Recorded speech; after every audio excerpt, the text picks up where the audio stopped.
Pour cette nouvelle capsule vidéo, nous allons nous intéresser à l'échéance moyenne.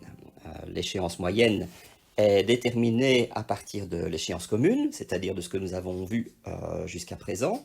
Et cette leçon va nous permettre de clôturer d'une part le chapitre des intérêts simples, mais d'autre part la partie des opérations à court terme. À partir de la fois prochaine, de la prochaine leçon, nous pourrons commencer à étudier les opérations à long terme qui démarrent après une année pour les différentes opérations financières. Alors, nous avions trouvé cette formule résumant bien la situation pour le calcul du montant remboursé. On savait que le montant à rembourser était égal d'abord à la somme des montants plus la somme des intérêts moins la somme des escomptes. Alors, l'idée de l'échéance moyenne est de se poser la question: comment y aurait-il moyen de trouver un montant de telle sorte que celui-ci serait totalement indépendant du temps. Et quand je parle du temps, je pense essentiellement ici à la date de référence.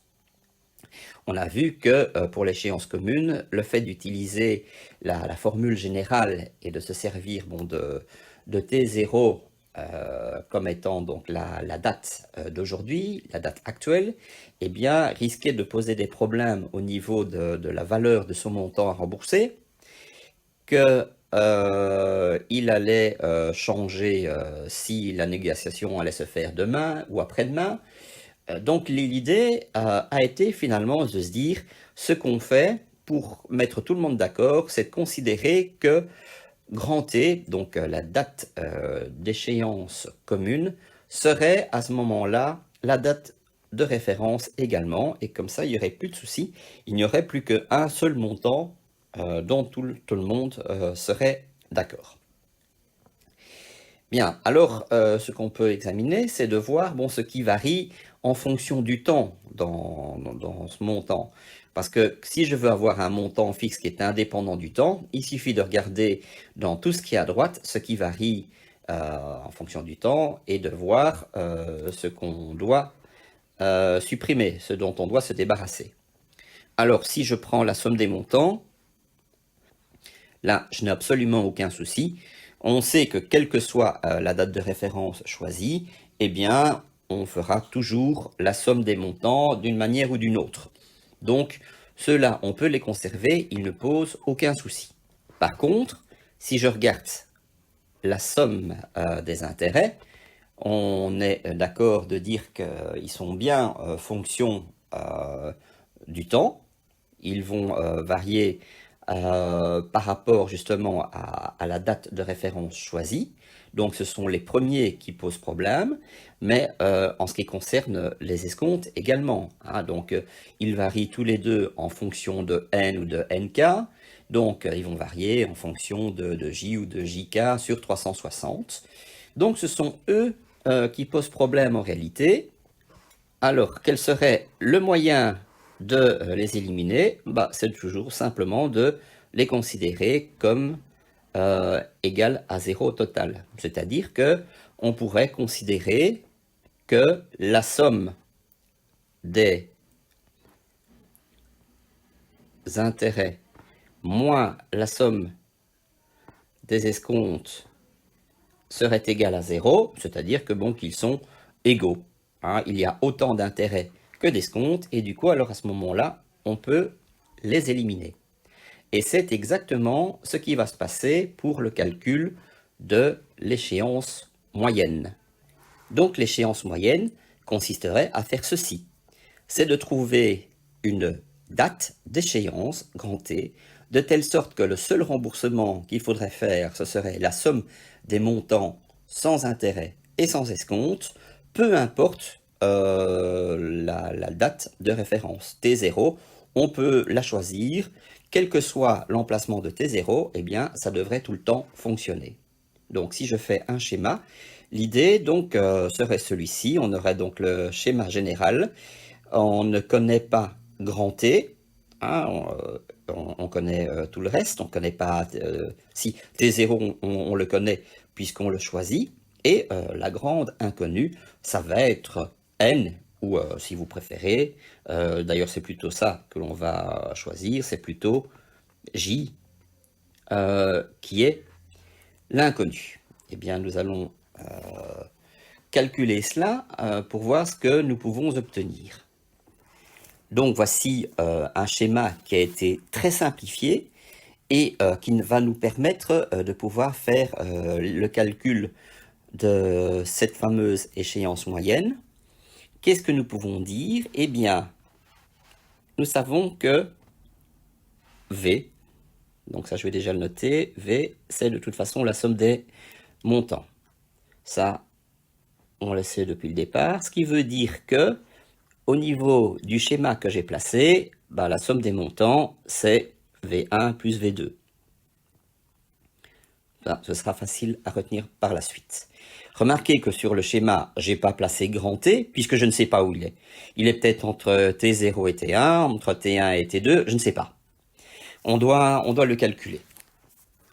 Alors en réalité, donc c'est N ou J qui est l'inconnu. Alors voyons, pour remplacer les deux effets par un seul, il faut que je fasse V multiplié par 1 moins N, j'insiste c'est N qui est l'inconnu, est égal à V1, 1 moins N, 1E, plus V2, 1 moins N, 2E. Voilà, on a fait tout le calcul avec deux effets. Vous aurez compris que si au lieu d'avoir deux effets, j'en avais 15, eh bien la formule serait exactement la même. Voilà, procédons à ce calcul. La première chose que je sais, c'est que le V qui est là, c'est V1 plus V2. Donc j'ai V1 plus V2 qui multiplie tout le reste. Et donc je recopie bêtement tout ce qui a été déjà mis. Voilà. Ensuite, je vais procéder à la distributivité. Je vais faire ça d'une manière assez simple. Je vais commencer par multiplier V1 plus V2 par 1. Donc ça me fait V1 plus V2, et je vais laisser ça entre parenthèses. Moins, alors de nouveau, V1 plus V2 multiplié par NE. Tout ça, ça va être égal à quoi? Alors je fais la distributivité de tout ce qui est à droite, ça me fait V1 moins, je fais un petit écart, V1 N1 E, et pour la deuxième parenthèse, plus V2 moins V2 N2 E. Alors j'en profite pour mettre également des parenthèses ici sur V1 plus V2. Qu'est-ce que je constate? Eh bien, c'est que j'ai une quantité à gauche et la même quantité à droite. Je peux donc les supprimer. J'enlève V1 plus V2 à gauche, j'enlève V1 plus V2 à droite. Donc voilà ce qui me reste. Comme ceci. C'est pas encore très joli, mais on va arranger cela. Je vais commencer par changer de place le égal. Voilà qui est fait. Alors, qu'est-ce que je constate? Je vois que à gauche, j'ai moins V1 plus V2 fois quelque chose est égal à moins quelque chose moins quelque chose. J'ai tout des signes moins. Bon, ça n'a pas beaucoup d'intérêt. Autant rendre tout positif. Si moins quelque chose est égal à moins quelque chose, eh bien ça veut dire que plus quelque chose est égal à plus quelque chose. Voilà, qui est déjà mieux. Comme ceci. Alors, qu'est-ce que je peux encore voir? Je vais faire un petit déplacement. Voilà, ça c'est la magie de la tablette. Qu'est-ce que je vois? C'est que je peux mettre à gauche E en évidence. Vous voyez que ici, j'ai un E et là, j'ai un E aussi. Voilà ce que ça donne. Et alors, il y a quelque chose d'assez extraordinaire. C'est que vous voyez qu'à gauche, il y a une certaine quantité qui est multipliée par E. Vous avez à droite une certaine quantité qui est multipliée par E. Et c'est ça qui est assez extraordinaire pour faire le calcul de l'échéance moyenne dans le cas des intérêts simples. Eh bien, le taux, on s'en fiche. Ce qui veut dire que si dans un exercice, on vous demande l'échéance moyenne et qu'il n'y a pas de taux, ce n'est pas une erreur. Si vous êtes en manque d'un taux, que vous me posez la question en disant « Tiens, monsieur, est-ce qu'il ne manque pas un taux ?» C'est vous, en réalité, qui êtes dans l'erreur. Si maintenant je demande une échéance moyenne et que je fournis un taux, eh bien, ça veut dire qu'il y a un piège quelque part, parce que comme vous pouvez le constater, le taux n'intervient absolument pas, et je vais le supprimer immédiatement. Voilà qui est fait. Eh bien, j'ai quasi terminé. Je vois que je peux donner la valeur de n sous la forme d'une fraction. Je peux dire que n est égal à ce moment-là à V1 N1 plus V2 N2 divisé par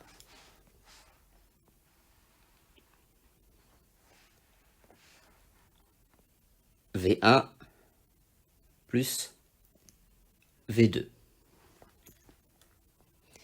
Il y aurait une formule un peu plus générale que je vais placer à l'écran suivant, qui est donc le résultat général que nous allons encore un peu améliorer par la suite, dit que pour obtenir n, il faut faire la somme des VK NK divisé par la somme des VK. Je vais un peu améliorer cette formule parce que je sais que n, c'est bien J divisé par 360.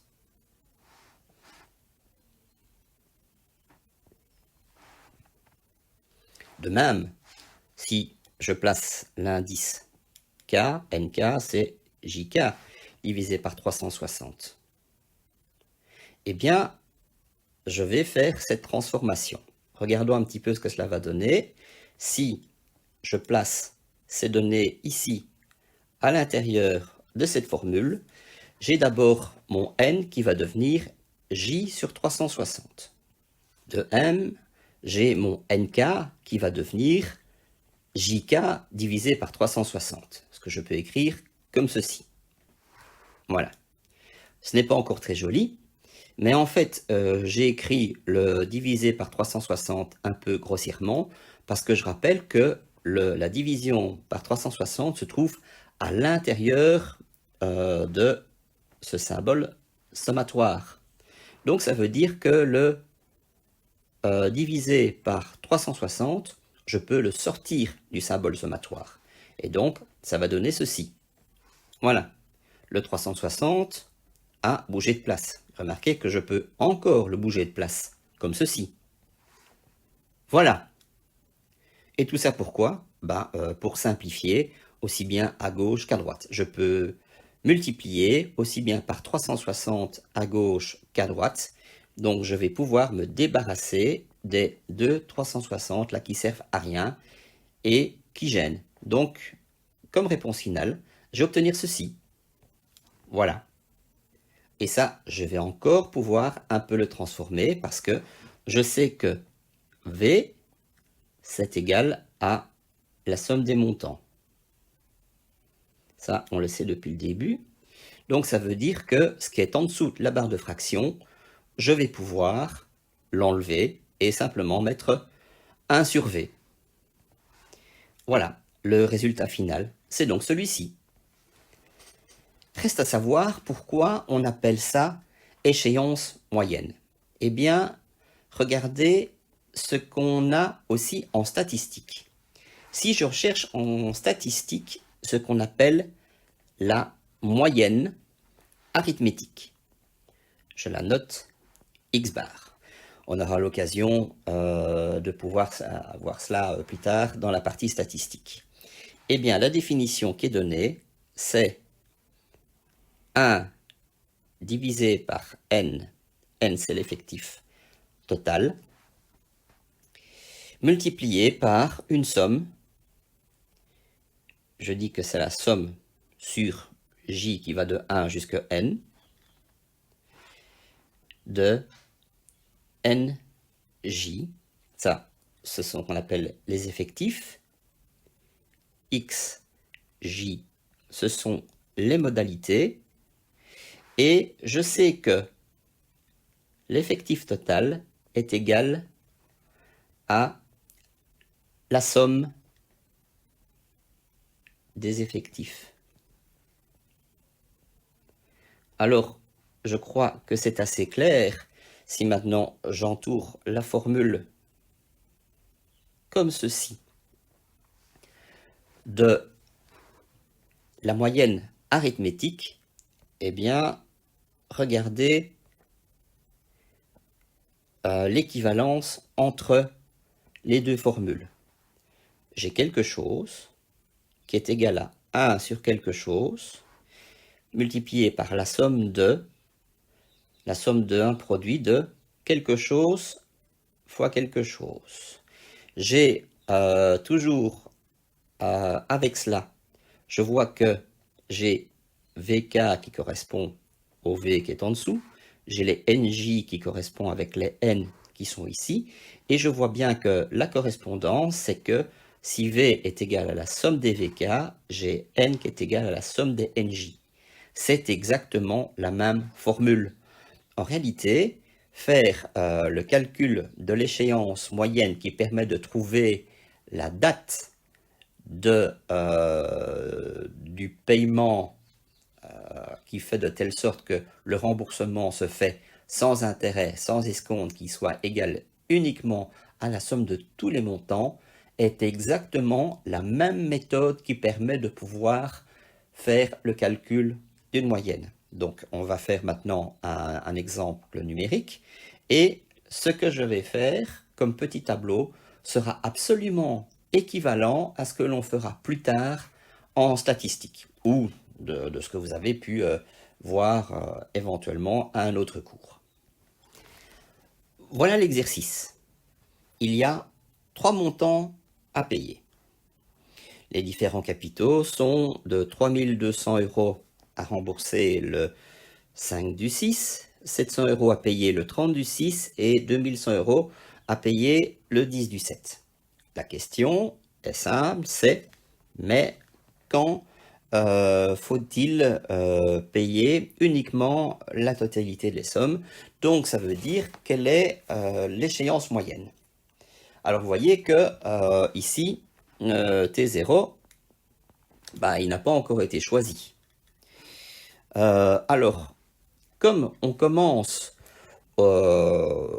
avec le mois de juin, eh bien, ce qui serait pas mal, c'est pas obligatoire, mais pourquoi ne pas choisir le 31 mai, c'est-à-dire le jour juste avant le 1er juin. Ce qui permet de faire en sorte que, au niveau différence de jours, on a ici 5 jours de différence entre le 31 et le 5. Entre le 31 mai et le 30 juin, il y a 30 jours. Et puis après, on a 30 plus 10, 40 jours. Vous voyez que c'est assez simple pour la différence entre le 31 du 5 et le 10 du 7. Vous voyez que du coup, pour l'instant, je dis pour l'instant, je n'ai pas encore eu besoin d'utiliser ma table journalière. Bon, on va faire les petits calculs, et ce qui va être intéressant, c'est que les calculs sont tellement rapides que du coup, on n'a absolument pas besoin de les faire à part du tableau. Donc je vais carrément faire le tableau directement en dessous. Voilà, le tableau sous la base du schéma est construit. Je n'ai plus qu'à faire le produit. Donc d'abord c'est 3200 x 5, ça me fait 16 000. Et puis ensuite 700 x 30, ça me fait 21 000. Et ensuite 2100 x 40, ça me fait 84 000. Après avoir fait ça, je dois faire la somme. Je sais que pour trouver J, donc le nombre de jours, c'est la somme des VK-JK divisé par la somme des VK. Donc je vais faire deux sommes. La somme des montants, donc c'est rebelote, c'est exactement comme l'échéance commune, donc ça va me donner 6000. Et la somme des VK-JK, ça me donne 121 000. Donc ça veut dire que si je veux calculer J maintenant, que vaut J? J, c'est égal à 121 000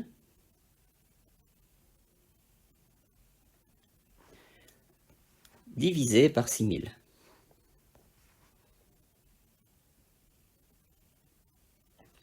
C'est aussi égal à 121 divisé par 6, si je fais une simple simplification ici. Donc ça veut dire que je vais trouver J qui vaut 20,17. Donc en arrondissant, ça va me donner 20 jours. 20 jours après le 21 mai, ça me fait le 20 juin. Donc voilà, je sais que V, je savais ce qu'il valait, c'était donc 6000 ici. J'ai eu du mal à le noter. Et c'est le 20 juin que ça doit être payé. Voilà, c'est mieux comme ça. Alors, autre choix, qui est beaucoup plus classique, c'est de dire, mais moi, je n'ai pas envie de me casser la tête, je n'ai pas du tout envie de choisir le 31 mai comme date de référence. Moi, je veux choisir une date un peu spéciale. Alors, je vais carrément tout à fait effacer. Tiens, je vais la mettre en rouge, puisqu'elle est quand même assez spéciale. C'est dire, je veux choisir le 31 du 12 de l'année précédente. C'est-à-dire que au niveau de ma table financière, le 31 du 12 serait un équivalent à 0. Et à partir de cela, si je regarde au niveau de ma table journalière, je sais que le 5 juin correspond à 156. Je sais que le 30 du 6, c'est le 181e jour. Et toujours dans la table journalière, je vois que le 10 du 7 correspond à 191, 181 plus 10. C'était assez logique. Eh bien, je vais faire une transformation. Je vais commencer par enlever tous les JK et les VKJK. Donc voilà où nous en sommes. Les JK, eh bien, ce sont les numéros correspondant à la table journalière. Donc, nous avons ceci. Voilà. Et comme précédemment, je vais faire des multiplications.